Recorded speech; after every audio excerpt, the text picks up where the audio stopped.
Oi oi and welcome to another budget guitar show, and today it's all about the Les Pauls. Here's Johnny!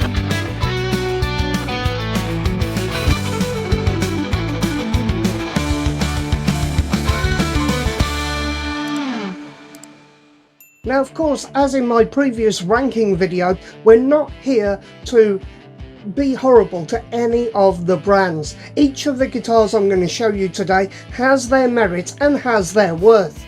But first off, we're going to go with the FAZLEY White Les Paul.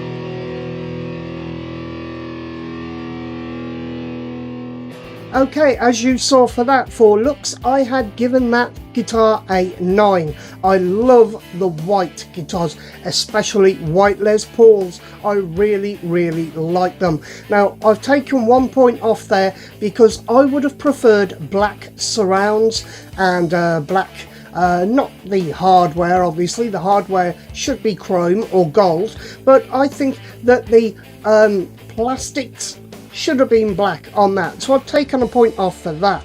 Now the weight, I've given that a 10 because the weight on that guitar was really good. It wasn't too light and it wasn't too heavy. It was just where I want a Les Paul's weight to be. For the ease of setup, I've given this guitar a 10, and that is much the case with a lot of the guitars in this video because it's a Les Paul. You have your bridge, very easy. Get your intonation set, 2 screws just to heighten or lower the bridge, and away you go. Truss rod access, yeah, okay, you do have to detune your D and G strings and then pull them to the side, put your truss rod adjustment tool in and adjust either way, but yeah, absolutely fine with that, so it gets a 10. The pickups in this, I'm going to give a 9. They had really good clarity. Cleans on it when I did play that guitar in the video that I reviewed it in. The cleans were fine, and the clarity on the high gain, really good too. So there you go, that's a very good plus. Playability for this guitar was 10. I actually did use it live a couple of times, and it performed really well, so I'm going to say for that, that's a 10. And the frets, finally, they were a little bit scratchy, so yeah, not altogether great, but with a little bit of reworking you can get something pretty dang good. Okay, now let's go on over to the Leo James Les Paul.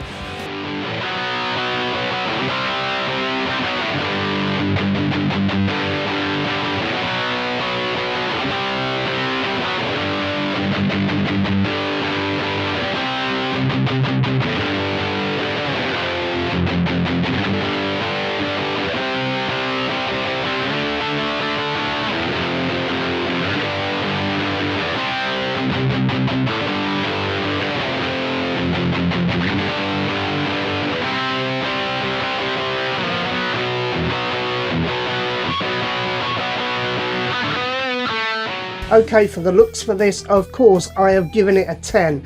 How fantastic does this guitar look? I mean, the Union Jack on it, how it just looks really good. And that is why I've nicknamed this guitar, partly, Queen Anne. Now, the weight on this, I've given it a 5. It is mid-weight. It does have a bit of heft to it, but not that much. So I've given it a 5 because I could quite easily play it live without getting any major back pain. The setup, I've given this one a 9 because when I did get the guitar, it is easy to set up as all of the other Les Pauls are, but I had to do a little bit of tweaking, and especially when I took the pickups out and saw what was inside. But 9, it's not bad. Now the pickups, in this one I've given these a 9, and this is purely because when I opened it up, and I have done a video on this which I will link up here, the pickups, one of them was a neck pickup and one had a J written on it. Now obviously normally they have a bridge where the bridge pickup should be. This one had the J where the neck pickup should be and the neck pickup where the bridge pickup should be. Well, it plays fine. Now a lot of people say that these Leo James humbuckers are incredibly microphonic. I've not found that, but maybe I should do another test on it. What do you think? Would you like to see that in a video? Let me know in the comments. Playability, 9. Because of that little bit of weight that there is to it, which isn't fantastic, but I think playability wise it felt good. Yeah, 9 for playability there. And for fretwork, 10. I've not found it to be that scratchy, and I've not found them to sprout at any point while I've had the guitar. So I'm giving the fretwork there a 10. What do you think? Have you got a Leo James? Let me know down in the comments.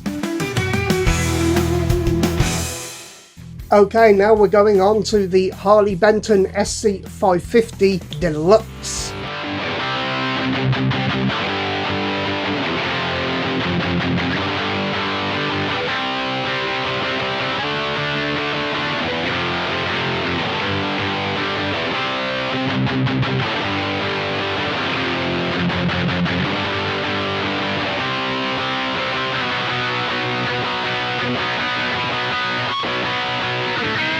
Okay, for the looks for this, I've given it a 10. Such a beautiful looking guitar. The weight, I've given it a 10 because on that, it is absolutely perfect. That is what a Les Paul should weigh, in my opinion. Are you listening, Gibson? For the setup, again, I've given it a 10. Nothing wrong with it whatsoever.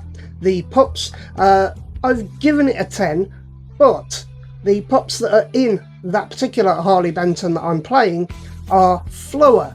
Yes, those cheap branded budget pickups that you can find on Amazon for about £20, roughly $30. They sound amazing. So I'm giving them a 10 for the pups just because of that. Playability, it gets a 10 right across the board. I really enjoy picking that guitar up and playing it, and as I say, with that perfect sweet spot on the weight, it's excellent. For the frets, again, I'm giving it a 10. Nothing wrong with it. They're not scratchy.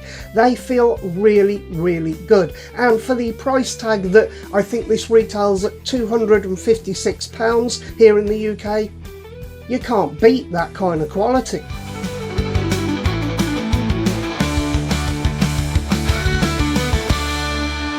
Okay, here we go. It's the daddy of them all. It's a Gibson Standard 2003.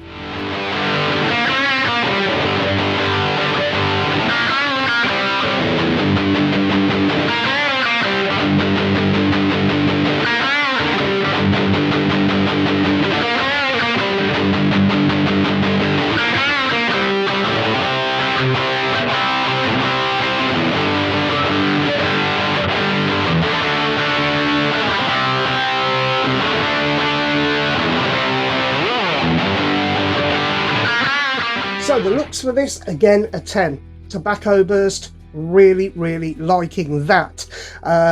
Aesthetically, it's just very, very pleasing. And of course, it is a Gibson, so it is going to look like a Gibson.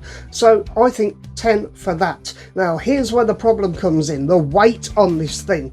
I've given it as big fat 0 because it is too dang heavy for me. Other people out there might think differently, but for me, that weight on that thing, as you can see in the video on that guitar, which I'll link up above, again, too heavy for me. So big fat 0 there. Setup 10. As I said, you know, all of these are very easy to set up, just minimal. If you want to go too much into the setup of these guitars, then that's when problems can occur. I'm basing my 10 on a minimal setup. The pups, 10. Of course, they're Gibsons. They're going to be good, aren't they? Playability, I'm giving this a 9. I'm taking 1 point off because of that weight, as I did with the Leo James guitar. Now, I would not use this guitar live on stage because I know I would get a lot of back problems. So I'm giving it a 9. And lastly, for the frets on this guitar, well, perfect. It's a Gibson.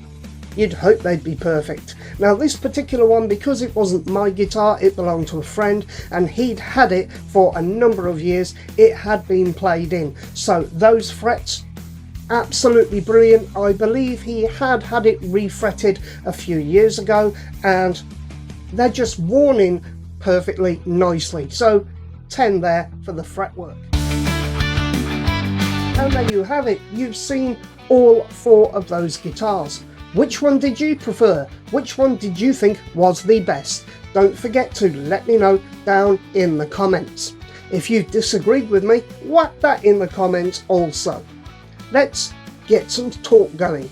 And if you like these ranking videos, why not let me know that as well.